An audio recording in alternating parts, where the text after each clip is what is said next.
Hello and welcome to Smart Beta, our section on how to use passive investments intelligently in your portfolio. Joining us today is Lee Robertson, CEO of Investment Quorum. Hi Lee. Morning. So how do you use exchange-traded funds within your client portfolios?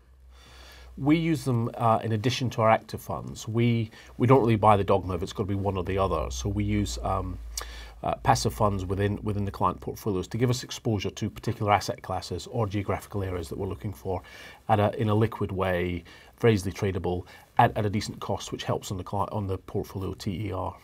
When choosing to use ETFs, do you look at any specific criteria and do you have a preference over physical or swap-based?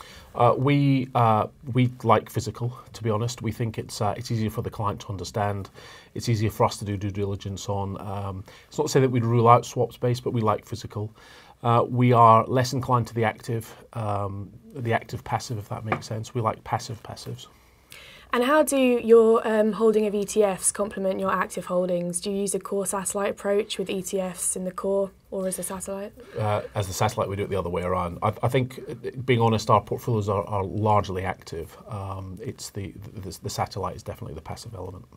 So where do you think ETFs can bring value in terms of your market exposure? Are there certain areas in particular, certain asset classes or geographies? Sure. We use particularly with commodities. We like the passives. It's quick, it's easy, it's cheap.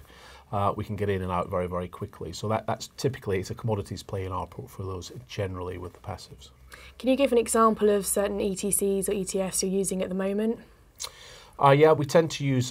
We like iShares a lot. We also use Lixor. I think those are the two main brands that we use. It's not to say we never dip into SG, for instance, but those would be the main players. Counterparty risk and securities lending are two big topics that have really dominated the headlines in terms of ETFs recently. Yeah. Do either of these cause you much concern?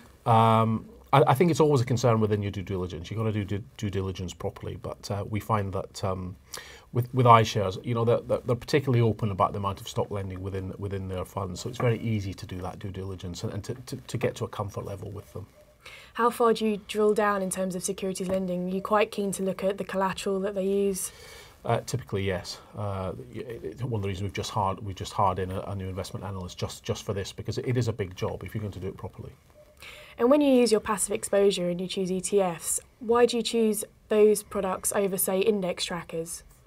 Well, we do from time to time have index trackers, but I think we've set our stall out really as predominantly in an active management type of portfolio for our clients. So that's why we would tend to be looking for that active element that way. So for us. It's more about the geographical area or the commodity that we're trying to get into.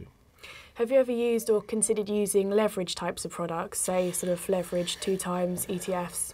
For us, no. I think plain vanilla is the phrase, and we are very plain vanilla that way. It's not something we want to get into with our clients. In fact, we don't feel we need to. The returns that we are aiming to do with the financial plan, we don't feel we have to go that road. And as you say, active ETFs perhaps aren't the kind of hybrid that you want. You either look at active or passive. Is that the case? That's exactly where we are, yeah. Active funds for active, passive funds for passive. Okay. And do you ever look at structured products as well within your portfolios? Very rarely. Well, that's not quite true. We do look at them. We look at them constantly. We have this view that structured products have a use. But yet again, we find them hard to value. We find they're opaque. It's quite difficult. Counterparty risk also pops back in. And we find that clients, when they get a valuation, they like to see what the value actually is. Most structured products seem to report on a nil basis until they actually mature. So we just don't feel we have to. Is cost also quite an important factor? Is that another attraction of ETFs, the fact that they are so low cost? Yeah, they pull the portfolio total expense ratio down quite well. So we aim to keep our TER around about 2%, so we can do that with our fees plus the underlying fund manager fees plus the platform fees. They all add up, don't they? Yeah. So if we can pull a bit off with ETFs, then we will do. And do you expect your use of ETFs to increase over the coming year following RDR? I'm not sure. I don't think so. I mean, I think we're comfortable at the level that we sit. We're always looking for new launches, seeing what's out there, but I think it will remain fairly constant. It will always remain a satellite approach, I think. The one thing that we do have is we have a very specific model now based on ETFs completely, because I think there is a growing requirement by a particular type of client who are just looking for that low cost way. So that's perhaps where it would grow with us. Great, well thanks for joining us today, Lee. Absolute pleasure.